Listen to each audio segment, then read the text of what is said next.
주시는 하나님 말씀은 우리 구약성경 창세기 45장 4절에서 8절 말씀. 창세기 45장 4절에서 8절 말씀.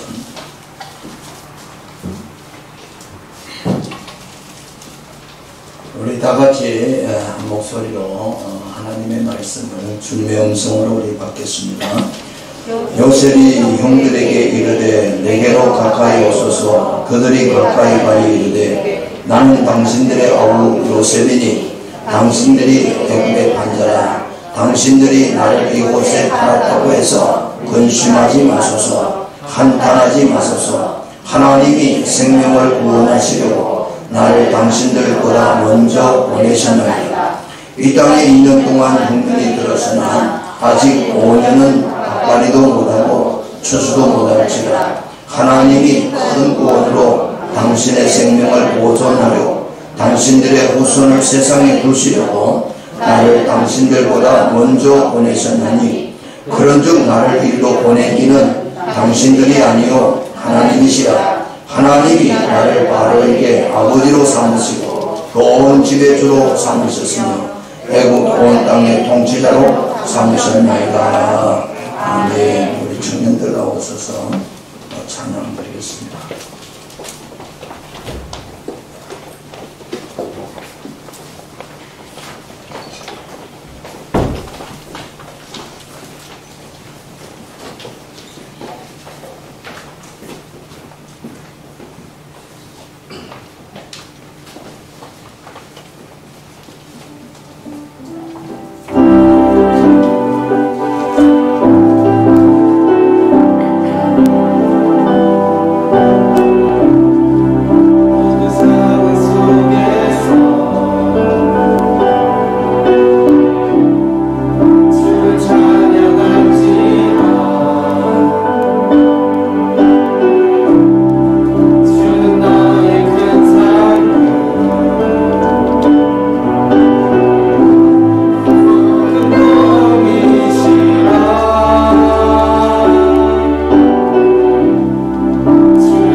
우리 옆 사람 아버님 사람 계십니다. 잘 오셨습니다. 반갑습니다. 오늘 저는 사실보다 해석이 중요합니다. 이런 제목으로 한번 은혜를 나누고자 합니다. 한번 따라 봅시다. 사실보다 해석이 중요합니다. 우리는 팩트라는 말, 사실이라는 말을 많이 이야기합니다. 근데 우리가 사는 삶 가운데, 우리 인생 가운데 살아가는 일들 가운데 우리의 현실이 아무리 사실일지라도 그 사실보다 내가 어떻게 인생을 풀어가느냐가 더 중요하다는 거죠. 여러분 잘 아는 발명왕이라고 말하는 토마스 에디슨이라는 사람 있잖아요. 정말 천재지요. 자기가 지금까지 발명한 것만 해도 1300가지가 넘으니까 지금 우리가 쓰는 전부도 에디슨이 만들었잖아요. 근데 여러분 어릴 때 뭐 에디슨에 관한 이야기는 다 들었을 줄 압니다. 달걀이 어떻게 해서 병아리로 바뀌는가, 오미닭이 품고 있으니까 자기도 한번 그걸 품어보기도 하고, 그렇게. 그런데 이 에디슨은 사실 어릴 때 너무 가난했어요. 12살 때, 초등학교 때 너무 가난하니까 신문팔이를 하고 또 이런 일들 했는데, 그 한 번은 기차칸에서 이 신문팔이하고 그러면서 그 기차 화물칸 이런 한 구석에서 자기가 실험하던 걸 실험했어요. 그 실험하다가 폭발물이 터져가지고 화학약품 다루다가 폭발해가지고 기차에 불이 난 거예요. 그러니까 소문이 와가지고 이 에디슨을 갖다가 열차에서 떨어뜨렸어요. 그래가지고 한쪽 귀가 먹었거든요. 그럼에도 불구하고 에디슨은 굴하지 않고 정말 온 세계 사람들 가운데, 여러분 2000년에 지난 2000년 가운데 가장 세계에 영향력을 끼친 사람은 에디슨이라고 했어요. 그 정도로 이 사람은 대단한 사람이에요. 그런데 어느 날 나이가 많이 들었을 때 어떤 사람이 물었어요. 에디슨 박사님, 평생 귀가 먼 상태로 청각장애자로 사는 것이 힘들지 않았습니까? 라고 물었을 때, 참 감사하죠. 내가 젊은 날 이 귀머리가 되므로 나는 오히려 더 연구할 때 몰두할 수 있다. 다른 소리 안 들리니까 집중하기 좋았다. 여러분, 우리가 살아가는 삶 속에서 수많은 일들이 일어나죠. 수많은 사건들이 있어요.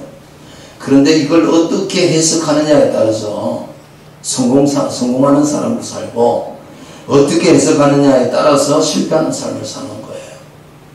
사람은, 여러분 이 땅에 사는 사람 치고 문제 없는 사람 어디 있겠어요? 일 없는 사람 어디 있겠어요? 다 있어요. 그런데 그걸 어떻게 해석하느냐에 따라다. 여러분 미국의 유명한 찰스 스윈돌레 목사님이 그랬어요. 우리 인생은 사건은 10%와 그 사건에 대한 우리의 반응이 90%를 이루어진다는 거예요. 우리가 어떤 일이 났을 때 그걸 어떻게 바라보고 어떻게 생각하느냐에 따라서 우리의 삶의 질은 전혀 다르다는 거예요. 여러분 에디슨 같은 경우에도 그가 67세가 되었을 때 여러분 축구 운동장 3개만큼 정도 되는 그런 큰 그 발명품 공간을 만들었어요. 그런데 갑자기 불이 난 거예요. 실험하다가. 그거 다 태웠어요. 태울 때 뭐라 그랬는지 아세요? 자기 아들 보고, 가서 어머니 모셔와라. 우리 생전에 이런 큰 불 구경하겠냐? 불 구경 좀 하게. 아니 여러분 봐요. 그러면 우리는 막 불났다고 호들갑 떠고 난리 피울 건데, 에디슨이 그랬다고요. 불났는데 엄마 데려와라. 구경 좀 하게. 그리고 나서 그때가 67세거든요. 내 나이 67세인데 난 아직 새 출발할 수 있는 늙은 나이가 아니다. 그래가지고 다시 그걸 다 만들고요. 그 뒤에도 17년 동안 더 연구하다가 세상을 떠난 사람이에요. 여러분, 우리 삶을 살면서 저는 정말 중요한 게, 우리의 일어나는 사건은 10%밖에 안 돼요. 찰스 스윈돌 목사님 말대로 우리가 일어나는 모든 사건은 10%예요. 근데 그걸 내가 어떻게 반응하고 어떻게 내가 해석하고 어떻게 받아들이냐는요, 천차만별이에요. 근데 그걸 어떻게 해석하고 어떻게 받아들이냐에 따라서 삶의 질은 전혀 다른 거예요. 나는 오늘 여러분 사실보다 해석을 잘하는 분이 되길 축복합니다. 우리 현실에 일어나는 사실보다 내가 그걸 어떻게 해석할 것인가. 내가 오늘 주보에다가 인생은 해석이다 글을 보다가 써놨어요. 한번 여러분 거기 중간에 나이가 들면서 한번 제가 읽어볼게요. 나이가 들면서 시력이 나빠지는 것은 작고 사소한 것은 가까이 것만 보지 말고 크고 멀리 있는 것들을 보고 살라는 뜻이고, 귀가 잘 안 들리게 되는 것은 필요 없는 작은 소리 듣지 말고 필요한 큰 소리만 들으는 것이다. 말이 늘고 어눌해지는 것은 많이 듣고 잘 들어서 필요한 말만 하라는 것이다. 이가 시리고 약해지는 것은 따뜻하고 연한 음식만 먹어서 소화불량 없도록 하라는 것이다. 걸음걸이가 부자연스러운 것은 매사에 조심하고 멀리 나가지 말라는 것이고, 허리가 굽어지는 것은 다른 사람을 존중하면서 겸손하게 자신을 돌아보라는 뜻이다. 머리가 하얗게 새는 것은 멀리서도 나이가 든 사람인 것을 알아보게 하기 위한 것이며, 정신이 깜빡깜빡하는 것은 살아온 복잡한 세월 기억하지 말고 다가올 천국만 바라보는 하나님의 뜻이다. 여러분, 이거 해석이 나이 들면 다 이렇거든요. 나이 들면 다 몸은 그렇게 돼가는 거예요. 어떤 누가 예외가 있겠어. 그런데 그걸 어떻게 해석하느냐 그 말이에요. 어떻게 받아들이느냐. 예? 그래서 젖지 않고 피는 꽃이 어디 있고 흔들리지 않고 서 있는 나무가 어디 있겠냐 그 말이에요.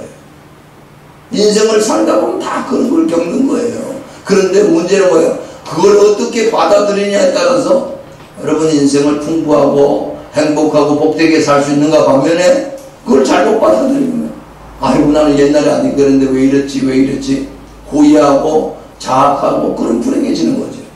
여러분 해석을 잘 하시는 복이 있기를 주님의 이름으로 축원합니다. 예? 저 남미에 가면 칠레하고 아르헨티나가 국경을 같이 하고 있어요. 이 두 나라가 전쟁을 많이 했어요. 근데 이 남미 쪽에는 저 유럽 사람들이 일찍 가서 정복을 하다 보니까 대부분 다 기독교를 믿고 있어요. 천주교 기독교가 대다수예요. 여러분 잘 아는 대로 세계 7대 불가사의 가운데 하나가 브라질에 있는 예수상이잖아요. 높이가 큰 높이인데 브라질 보고 손을 탁 펴고 있는 예수님 모습. 사실은 이게 제일 먼저 그걸 만든 게 누구냐 하면은 1904년 칠레하고 아르헨티나 전쟁을 오래 했어요. 전쟁을 오래 할 때 해발 3,832m 산 꼭대기에다가 예수 그리스도의 동상을 세웠어요. 안데스의 예수상이라고 그러는데, 그런데 예수상을 세웠는데 사람이 예수님의 모습을 형상을 세워가지고 여기 보여주는데 어느 쪽으로 보여주냐면은 아르헨티나 쪽으로 예수님이 이렇게 서 있는 거예요. 한번 그 그림 한번 띄워줘봐요. 그러니까 아르헨티나 쪽으로 그림을 띄워주고 있으니까 칠레 사람들이 아니 왜 아르헨티나만 보고 그러느냐, 우리나라를 축복하듯이 예수님이 아르헨티나를 보고 이렇게 써있어요. 그러니까 칠레 사람들이 술렁거렸어요. 그때 칠레 한 신문 기자가 글에다가 기고를 이렇게 썼어요. 예수님의 얼굴이 아르헨티나를 향해 서 있는 이유는 아르헨티나가 칠레보다 더 예수님의 보살핌이 필요한 나라이기 때문이다. 무슨 말이에요? 칠레보다 아르헨티나가 더 어렵고 힘든 나라이기 때문에 예수님이 그쪽을 보고 서 있다는 거예요. 그러니까 칠레 사람들 마음이 너무 위로가 되는 거예요. 여러분 뭔 말인지 아시죠? 똑같은 사실도 어떻게 해석하느냐에 따라서 너무 달라진다는 거예요. 똑같은 일이거든요. 여러분 제가 오늘 여러분 우리가 잘 아는 창세기 45장 요셉에 관한 이야기예요. 여러분 요셉이라는 사람이 오늘 우리가 잘 아는 대로 이 창세기 45장은 적어도 요셉이 애국 땅에 팔려간 지 22년째 되는데, 여러분 잘 아시잖아요.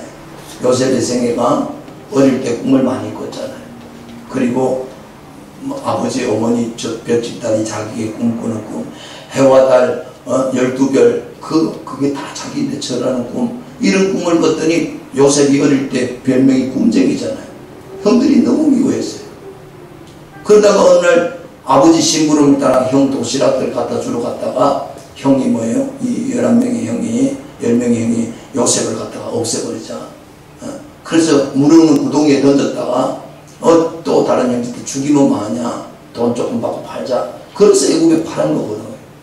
요즘식으로 말하면 인신매매예요. 사람 팔 거예요. 미디안 상인들에게 돈 조금 받고 팔았어요. 그리고 아버지에게는 양을 잡아가 피를 묻혀가지고 요셉 보니까 피가 묻었던데 아마 짐승이 잡아먹은 것 같습니다.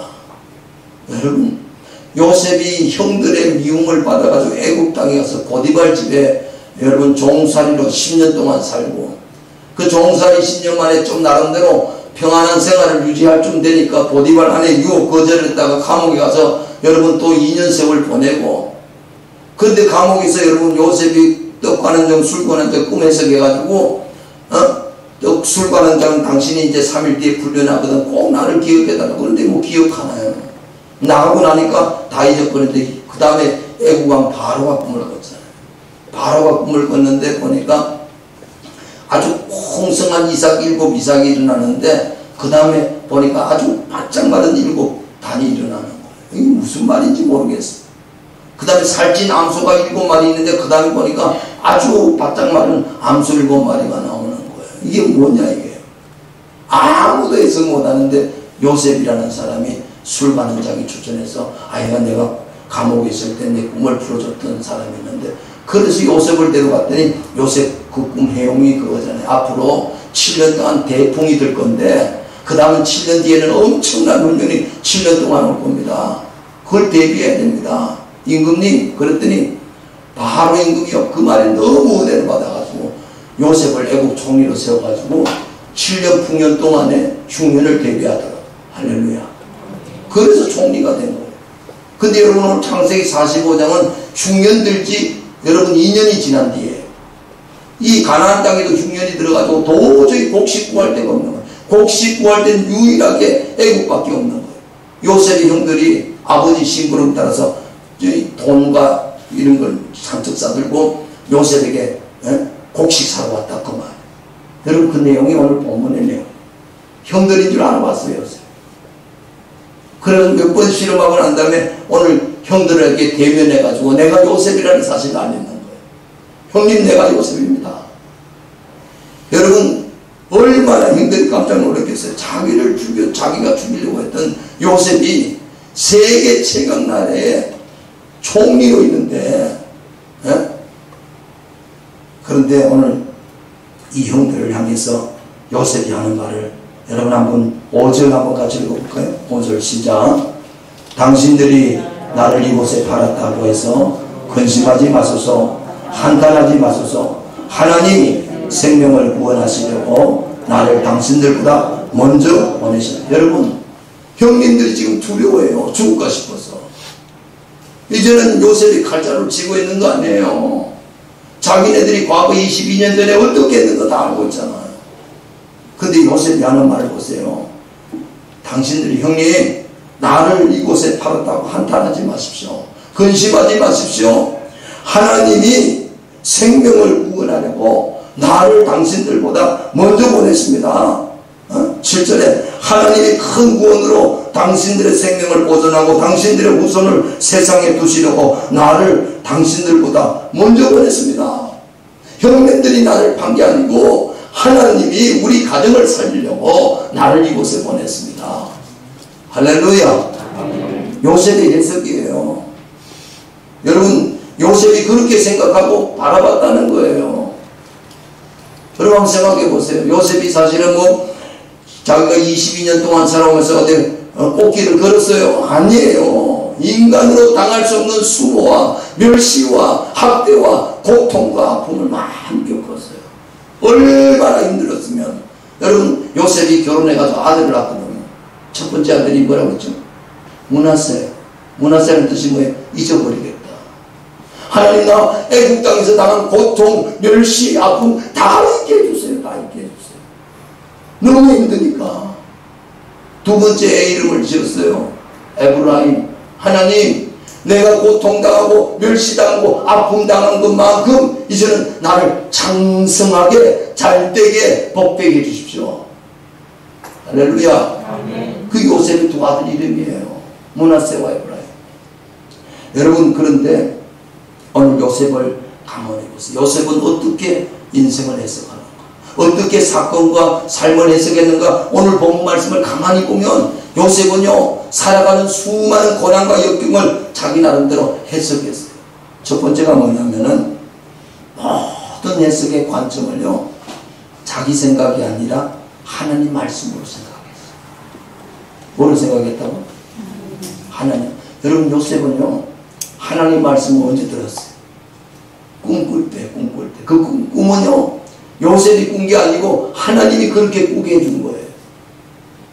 할렐루야. 창세기 37장을 보면 요셉이 꿈꾼 내용을 이야기하는데 7절에 보면 우리가 밭에서 곡식단을 묶더니 내 단은 일어서고 당신들 단은 내 단을 둘러서서 절하더이다. 곡식단이 요셉 단이 일어서고 다른 형제들 단 다 자기들 절하더래. 그러니까 형들이 8절에 그 형들이 그에게 이르되 네가 참으로 우리 왕이 되겠느냐, 참으로 우리를 다스리겠냐고 그 꿈과 그 말로 말미암아 그를 더욱 미워하더라. 여러분, 요셉이 꿈을 꾼 건요, 요셉 꿈은 여러분 꾸고 싶다고 보여, 꾸여지는 거예요. 어젯밤에 꿈 꿨어요? 꿈은 내가 꾸고 싶다 꾸는 거 아니에요. 그 꿈이 뭔지 아세요? 꿈이 하나님 말씀이야. 그게. 앞으로 요셉을 통해서 하나님이 하시고 싶은 말을 꿈으로 가르쳐 준 거예요. 그럼 오늘 우리에게는 꿈으로 하나님 가르쳐 줘요. 우리에게 하나님 하시는 말씀이 뭐예요? 성경이잖아. 아멘입니까? 성경이 하나님 말씀이잖아요. 이 성경이 하나님이 요셉에게는 꿈으로 보여줬지만 우리에게는 하나님의 말씀을 통해서 우리에게 가르쳐 주시는 거예요. 나는 여러분 오늘 요셉의 꿈처럼 여러분도 하나님 말씀을 여러분 삶에 이 바라보는 시야로 삼으시기를 주님 축원합니다. 중요한 거예요. 제가 이 설교를 준비하다가 한 목사님 이야기를 들었어요. 그럼 제가 이야기해 볼게요. 목사님은 아주 어려운 개척교회를 했어요. 교회를 개척하다 보니까 교회가 부흥될 만하면 교인들이 싸우고 부흥될 만하면 어떤 일이 있으면 교인은 어떠지만 교회를 이렇게 하려고 몸부림치는데 안 일으켜지는. 저도 교회를 개척해 봤습니다만 개척교회는요 30명 넘기기 어렵고요 30명에서 50명 넘기기 어렵고요 50명에서 100명 넘기는 건 진짜 어려운 거예요. 왜? 자기 목사님은 출동 열심히 하지만 교회 문제라는 건요 항상 예기치 못한 일이 생기는 거예요. 목사님이 잘못해서 문제가 생기긴 하지만 교인들끼리 안 맞아서 문제도 생기고요. 별일이 다 있는 거예요. 그렇죠? 예수 믿어 보니까 그런 일이 많잖아요. 처음 믿나? 별일 다 있는 거예요. 교회만큼 여러분 정말 별 사람이 다 있고 별일이 다 있는 것이 없어요. 그런데 이 목사님이 너무 교회가 힘드니까 하나님 앞에 이 문제 해결하라고 40일 금식하러 가는 거예요. 3일 금식하다 17일 만에 죽어버렸어요. 금식하다가. 여러분 자식이 5명이요. 그냥 목사님 죽으니까 이 5남매가 어떻게 되겠어요? 사모님하고. 길바닥 오는데 앉는 거지 바로. 그래도 아버지 들어가시고 다 들어갔어요. 지금 그 사모님이 살아계세요. 그 아들 중에 하나가 지금 또 목사예요. 누구냐면 분당 우리 교회 이찬수 목사. 아버지 이야기예요. 아시죠? 분당 우리 교회 수만 명 모이는 큰 교회 목사. 우리나라에 아주 영향 있는 목사님이잖아요. 그 이찬수 목사님 이분이에요. 여러분 뭐 유튜브나 인스타그램에서 많이 나올 거예요. 설교도 참 잘하세요. 근데 이 이찬수 목사님이 그런 이야기를 하더라고요. 90 넘은 어머니가 자기를 불러놓고 나는 지금까지 예수님을 믿고 난 이후에 한 번도 하나님을 원망해보지 못했다. 네 아버지가 돌아가시는 그날도 나는 하나님을 원망하지 않았다. 어떻게 여러분 제가 5남매 놔두고 남편 목사가 죽고 난 다음에 그 5남매를 거두는 사모님이 어떻게 원망을 할지. 하나님 다른 일도 아니고 금식기도 하다가 17일 만에 죽는 게 어디 있어요. 그런데 이찬수 목사님 어머님이 자기 아들 목사 보고 이찬수 목사 나는 지금까지 예수 믿고 하나님을 한 번도 원망해 본 적. 네 아버지가 돌아가신 그날 떠나고 아니 어떻게 그럴 수가 있을까요? 그 목사님 그렇게 이야기하더라고요. 우리 어머니가 하나님을 원망 안 하기 위해서는 자기 생각, 자기 경험, 이 세상에 닥치는 수많은 생각들을 십자가에 못 박으면서 하나님이 진짜고 난 내 생각은 가짜예요. 자기 부인하는 몸부림이 있었지 않겠느냐. 여러분 그렇게 생각 안 되십니까? 우리는 수만 가지 내 생각이 들잖아요. 왜 이런 일이 생겼을까? 이유가 무엇일까? 하나님이 정말 있다면 이럴 수가 있까? 이런 생각이 왜 안 들겠어요? 똑같아요. 사람 똑같아요. 근데 어머니가 그러더래. 나는 한 번도 그 어머니 말을 들으면서 이찬수 목사님 그런 생각이 들어요. 내가 목사가 됐는데 나는 실력이 좋고 똑똑하고 잘나가지고 이런 큰 교회 하는 게 아니고 하나님의 은혜 아니겠냐. 예?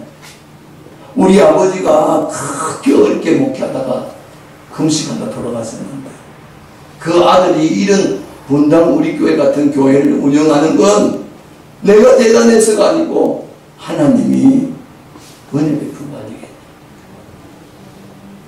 여러분 중요한 건요 어떻게 바라보는 목사님 그러더라고요. 영원하신 하나님, 예? 아버지를 보시던 하나님이 그 아들에게 이렇게 은혜 베푸신다는 거 여러분 어떻게 생각하세요? 하나님 그럴 수 있다고 믿습니까? 하나님 그럴 수 있는 거. 여러분 그러므로 우리가 이 세상을 살아갈 때 우리가 무슨 일을 볼 때마다 무슨 일을 생각할 때마다 어떤 사건을 만날 때마다 하나님 말씀으로 여러분 인생을 푸시기를 주님 축원합니다. 여러분 생각이나 여러분 감정이나 여러분 경험을 말하지 말고 하나님 말씀을 빗대어 가지고 그걸 붙드는 게 믿음이에요. 그걸 붙드는 게 믿음이에요. 일본 사과 농사 짓는데 제일 유명한 사과 동네가 아오모리현이라는 지역에 나오는 사과 아주 유명한 사과래요. 이 아오모리현의 이 사과 내역이래요. 일본 태풍 많이 와서 우리나라도 원래 태풍이 많이 와 지금 배가 막 떨어져 가지고 배값이 폭락하고 떨어진 낙가를 아주 싸게 팔고 사고도 그러잖아요. 지금 태풍 때문에. 일본도 똑같아요. 그때 아오모리현에 사과 농사 짓는 사람들 사과가 90%가 떨어져요.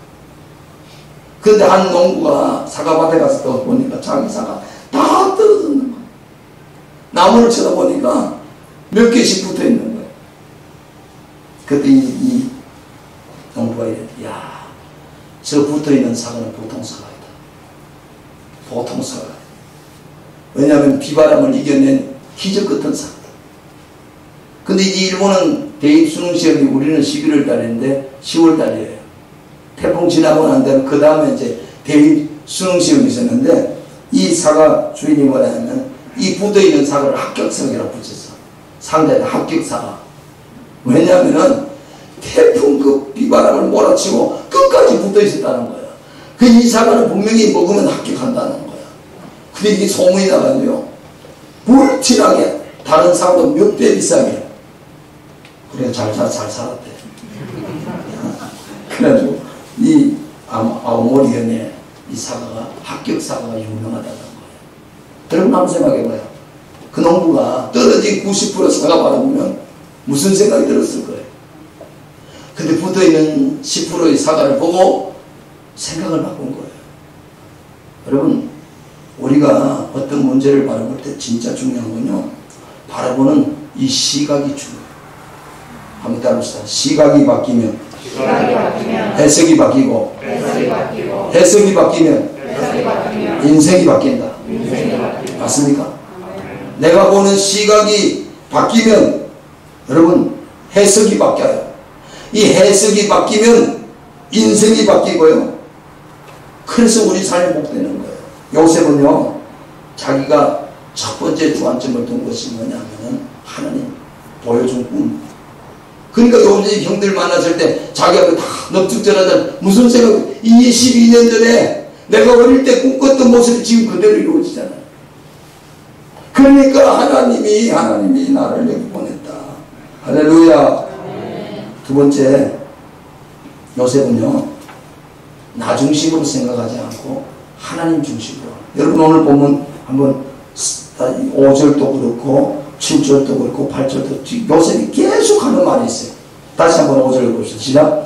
당신들이 나를 이곳에 팔았다고 해서 근심하지 마소서, 한탄하지 마소서. 뭐라고 해요? 하나님이 생명을 구원하시려고 나를 당신들보다 먼저 보내셔. 7절. 하나님이 큰 구원으로 당신들의 생명을 보존하고 당신들의 후손을 세상에 두시려고 나를 당신들보다 먼저 보내셨네. 8절. 그런즉 나를 이리로 보낸 이는 당신들이 아니요 하나님이시오. 할렐루야. 요셉이 말만 하면 누구 이야기예요? 하나님이 제자대학 할 때 우리 여러분 기억나세요? 옛날에 제자대학 할 때 U 메시지, I 메시지 들어보셨죠? 애가 공부 못하면 U 메시지 대부분 사람들이 집에 애가 게임만 하고 공부하는 거예요. 야 이놈 자식아 공부 좀 해라, 공부 좀 해라. 게임하는 게임이 밥 먹여주나 공부 좀 해라. 속 터져 죽겠다, 속 터져 죽겠다. 이게 부모 말이에요. 이게 U 메시지거든. 니 때문에 내가 함정하겠다, 미치겠다 이런 말이에요. 그런데 이 말을 바꾸라고. I 메시지. 얘 내가 니를 얼마나 사랑하지 않니?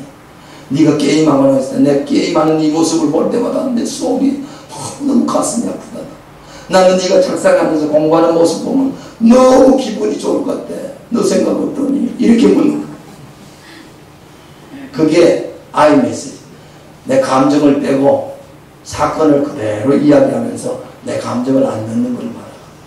여러분 참 말이 중요하죠. 요즘 우리 잠언 읽으면서 말이 얼마나 중요한지 몰라요. 근데 말에 뭐예요? 우리는 자꾸 뭐예요? 어떤 사실을 이야기하는데 거기에 내 감정을 개입시켜가지고 억대가 말하니까 자꾸 상처를 주는 거예요. 그래서 U 메시지예요. 근데 제가 오늘 요셉을 보니까요. 요셉은 U 메시지가 아니고 감 메시지였어요. 하나님 말씀을 담아가지고 말하다. 여러분 우리가 세상을 살 때 하나님 말씀을 우리 감정이나 생각에 하나님 말씀을 담아가지고 보내는 사람이 여러분 복된 사람이에요. 요셉은 계속 형님들고 형님이 아닙니다. 당신들이 아닙니다. 하나님이 그랬어요. 하나님이 그랬어요. 할렐루야. 아멘. 여러분 참 중요한 건요. 우리가 나 중심으로 생각하는 게 아니고 하나님 중심으로 생각하고 말하는 게 중요해요. 여러분 차 몰고 가다가 차가 막 쌩쌩 달려가고 급하게 가는 차 보고 그래요. 아이고 운전 저렇게 하다 사고 나면 어떡하나. 근데 여러분 초보 운전가 덜덜덜 거리면서 막 속력도 못 내면 어떻게 해요? 답답해 미치겠다. 그러니까 전부 다 뭐예요? 나보다 빨리 가면 저 험하게 온다고. 나보다 천천히 가면 내가 답답하다고. 누구 중심으로? 나 중심으로 항상. 모든 건 여러분 우리는 다 나 중심으로. 여러분 12정탐꾼 이야기 똑같잖아요. 12명이 본 거 뭐 자기 중심으로 본 거예요. 두 사람 여호수아 갈렙은 누구 중심으로 하고? 믿음으로 하나님 말씀 중심으로 받고. 그러니까 여러분 우리 인생은요. 언제나 볼 때 누구 중심으로? 하나님 중심으로. 하나님 중심으로 보면 여러분 이 세상은 얼마든지 복되게 살아갈 수 있는 줄 믿으시기 바랍니다. 미국 지하철역에 거기도 거지가 있거든. 어떤 시각장애인지 거지가 편면하면서 저는 시각장애자입니다. 도와주십시오. 이렇게 글자를 써놨어요. 뭐 도와주는 사람도 있지만 그냥 거의 다 지나가요. 거지가 돼 한두 명이에요. 근데 어떤 소녀 하나가 지나가다가 거기다가 뒷면에다가 글자를 이렇게 썼어요. 아름다운 날입니다. 근데 나는 그것을 볼 수 없습니다. 그랬더니요. 돈이 훨씬 많이 들어오더라고요. 저는 시각장애 좀 도와주셔야 합니다. 오늘 아름다운 날인데 저는 볼 수 없습니다. 여러분 말 한마디만 이렇게 바뀌어도 사람에게 와닿는 게 다르더라고요. 여러분 오늘 우리 삶 가운데서 중요한 건요. 내 시각으로 보지 말고 하나님이 시각으로 보시고 하나님이 보는 것처럼 말하는 복이 있기를 축복합니다. 세 번째는요. 오늘 본문 말씀 우리 7절 8절 한번 더 읽겠습니다. 시작. 하나님이 큰 구원을 당신들의 생명을 보존하고 당신들의 후손을 세상에 두시려고 나를 당신들보다 먼저 보내셨나니 그런즉 나를 이리로 보내는 당신들이 아니요 하나님이시. 할렐루야. 여러분 이 말이 뭔 말이 가만히 생각해봐요.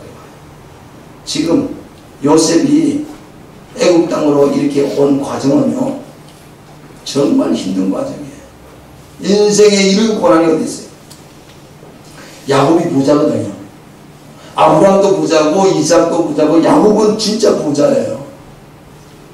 부잣집 아들 11번째 아들, 그것도 아버지가 늘 채색 옷을 입히면서 사랑받던 아들, 그 아들이 남의 집에 종으로 걸려가지고, 여러분 그때 당시에 종은요 주인이 죽였다고 살려줘요. 사람 아니에요. 그런 신세로 떨어졌을 때 얼마나 충격이었어요. 한번 여러분 상상해요. 구렁텅이 중에서도 이런 밑바닥 구렁텅이가 어디 있어요. 거기서 자기가 최선을 다해서 열심히 돼가지고 주인에게 인정받았죠. 보디발이라는 주인. 그 좀 살만하니까 보디발 아내가 또 그래서 또 억울하게 감옥 가서도 여러분 인생이 제일 힘든 장소 감옥 아니겠어요. 그런 세월 지나서 총리가 돼가지고 애국 땅 바로 임금 다음에 가장 높은 자리에 올랐어요. 근데 자기 형들이 왔어요. 여러분 만약에 요셉이 한번 이런 원한을 가지고 있다고 생각하고 있어요. 내 언젠가는 갚으리라.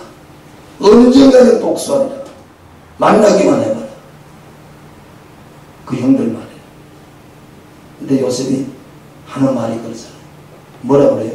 하나님이 우리를 구원하기 위해서, 형님들 가정, 우리 아버지, 우리 자녀들 다 살리기 위해서 나를 먼저 보냈다는 거.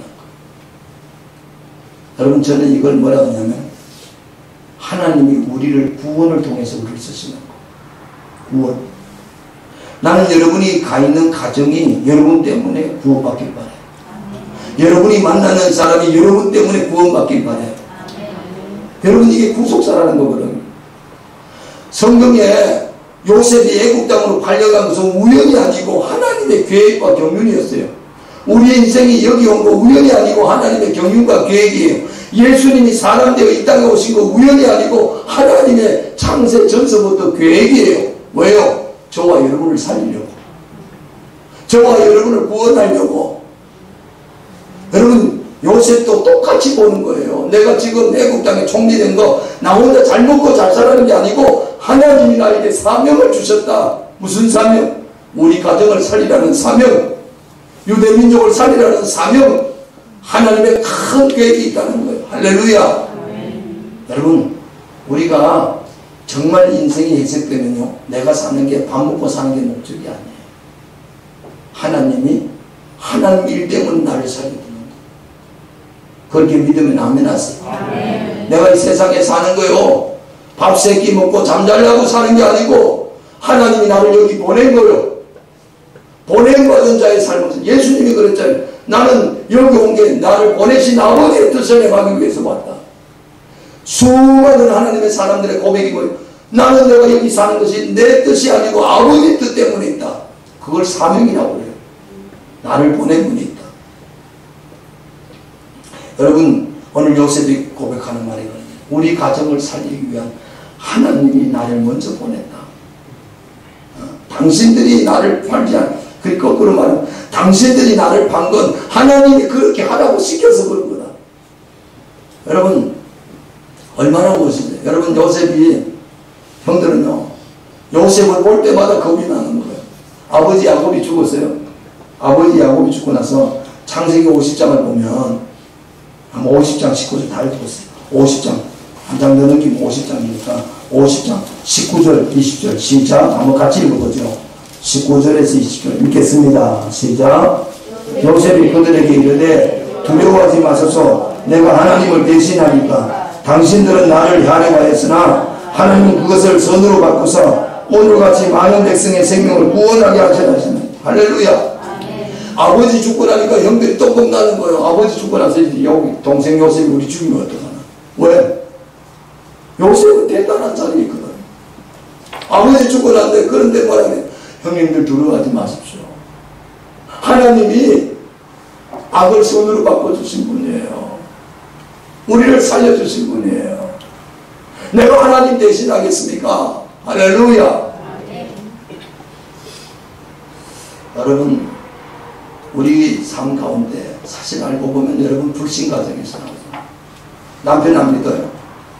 그러면 기억하세요. 여러분이 그 남편하고 결혼한 거 우연이 아니고 여러분을 통해서 하나님이 여러분 가정을 구원하길 원해요. 한번 따라합시다. 나는 우리 가정에 선교사다. 뭐라고요?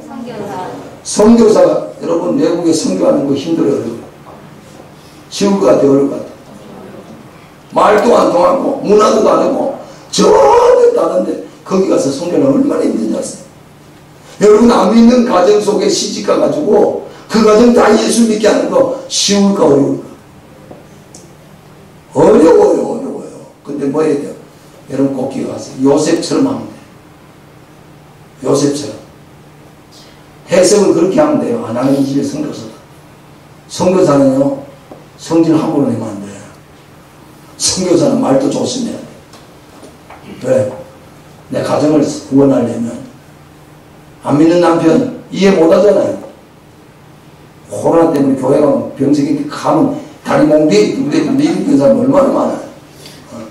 그래도 겁이 나와도 못하는 사람 많잖아. 나 이해한다니까. 그런데 여러분이 중요한 건 이거예요. 우리 가정이 살리는 길은 하나님이 예수 믿고 구원받아야 될 거 아닙니까? 할렐루야. 예수 믿고 구원받은 게 그 일을 위해서 뭐 여러분이 선교사야. 누가 전할 거예요? 누가 우리 남편을 설득시킬 거예요? 이웃집 아저씨가 방주교회 목사님이 설득시키기 제일 좋은 사람이 아내예요. 왜? 같이 밥 먹고 사는데 뭘. 날 보고 예수 믿으라 하면 되잖아요. 내가 얼마나 착하고 내가 얼마나 신실하고 내가 얼마나 열심히 사는 거 보고 당신 나를 믿듯이 하나님 안 보이지만 나가 믿는 예수님 믿어. 그러면 되잖아. 아멘. 그게 중요한 거예요. 여러분 우리나라에 교회 개척하다 아버지가 단칸반에 사는데 엄마하고 동생 둘이가 있는데 목포가 외갓집이래요. 차 타고 가다가 엄마하고 아버지 두 동생 자기는 안 가고 중학생 딸이만 교통사고 났어. 그래가지고 엄마는 그 자리에 죽고 두 동생 아주 큰 불상을 했어. 아버지는 개척교회 목사님. 그래가지고 얘가 양궁 선수였거든요. 중학교 때. 근데 그때 이제 골프 배우기 시작해요. 아버지 시켜가지고. 이제 막 양궁에서 골프 바꾼 지 얼마 안 됐어. 그런데 이 어린 소녀가 그 딸 크게 결심하는 거야. 작정하고 결심한 네 가지가 뭐냐면 아빠가 사모 없는 목회자가 되었으니 내가 더욱 결심스럽게 되겠다. 둘째, 병상의 두 동생에게 최선을 다해서 엄마 노릇해야 되겠다. 셋째, 골프를 위해서 절대 엘리베이터를 타지 않고 모든 계단을 직접 오르며 체력을 기르겠다. 넷째, 세계 최고가 됐을 때 자유롭게 인터뷰할 수 있도록 영어는 반드시 마스터한다. 그때부터 영어 공부하고 그때부터 골프죠. 그래가지고 이 소녀가 여러분 2008년도에 브리티시 오픈 골프대회에서 최연소로 우승하고 2010년대는 아시아 최초로 여자 골프 세계 랭킹 1위에 올렸던 신지혜라는. 여러분 똑같은 어려움을 당해도요 이 사건을 해석하는 눈만 바뀌면 인생은 달라져요. 오늘 아침에 여러분 사실 팩트보다 더 중요한 건요 해석이에요. 오늘 우리 현실 속에서 우리는 눈에 보이는 게 사실인 줄 알죠. 아니에요. 믿음의 사람은요 하나님 보는 것처럼 봐요. 할렐루야. 기도하겠습니다.